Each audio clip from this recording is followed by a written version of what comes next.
ఈ చిత్రంలో ఒక భక్తుడు తమ తల్లిదండ్రుల సేవ చేస్తూ ఉన్నాడు. అప్పుడే పాండురంగడు అక్కడికి వచ్చి నా సంగతి ఏంటి అన్నట్టుగా నిలబడ్డాడు. ఆ భక్తుడు ఆ తల్లిదండ్రుల సేవ చేస్తూ కాస్త ఆగవయ్యా, ఈ పాదాలు కూడా నీ పాదాలే కదా అన్నాడు. దాని అంతరార్థం చాలా నిగూఢంగా ఉంది. ఈ ప్రపంచంలోని ప్రతి వస్తువులో, ప్రతి జీవిలో అంతర్యామిగా భగవంతుడు కొలువై ఉన్నాడనేది భారతీయ సనాతన ధర్మం మనకు తెలియచేస్తుంది. అందుకే ప్రహ్లాదుని నోట భాగవతంలో వ్యాసమహర్షి దానిని తెలుగులో పోతన్న ఇందుగలడందులేడని సందేహము వలదు, చక్రి సర్వోపగతుండు ఎందెందు వెతకి చూచిన అందందే కలడు దానవాగ్రని వింటే అని చెప్పించాడు. ఆ సూత్రాన్నే ఇక్కడ ఈ భక్తుడు పాదసేవ చేస్తున్నది మా తండ్రికి తల్లికి.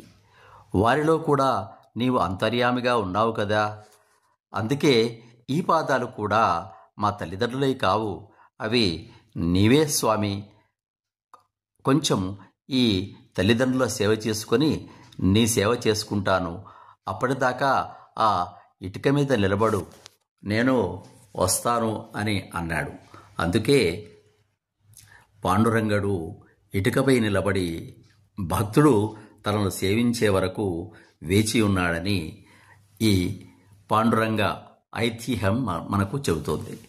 కాబట్టి మానవ సేవయే మాధవ సేవ అని అన్నట్టుగానే మాధవ సేవగా సకల ప్రాణుల సేవ కూడా మాధవ సేవ కిందికే వస్తుంది. అందుకే ప్రపంచంలో ఏ జీవికి సేవ చేసినప్పటికీ కూడా ఆ భగవంతుడికి సేవ చేసినట్టుగానే భావించాలి అనే అర్థాన్ని ఈ చిన్న చిత్రం మనకు తెలియచేస్తుంది. అందుకోసమే ఆ భక్తుడు కాస్త ఆగవయ్యా, ఈ పాదాలు కూడా నీ పాదాలే కదా అనడంలో ఉన్నటువంటి అంతరార్థాన్ని మనం గమనించవచ్చు.